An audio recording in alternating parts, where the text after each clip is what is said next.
Hello viewers, how are you? I hope all of you are well. I am also well by the grace of Allah. Viewers, in the previous video, I have shared some school classroom languages.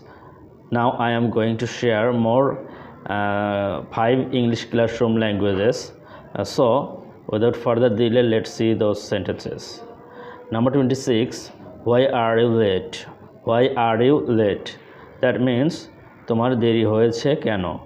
তোমার দেরি হয়েছে কেন? Number 27, don't be late again. Don't be late again. That means এরপর আর দেরি করো না। এরপর আর দেরি করো না। Number 28, come in time.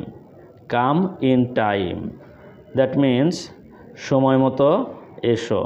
সময় মতো এসো। Number 29, come to me. Come to me. That means আমার কাছে আসো। আমার কাছে আসো। Number 30, sit beside Rohim. Sit beside Rohim. That means রহিমের পাশে বসো। রহিমের পাশে বসো।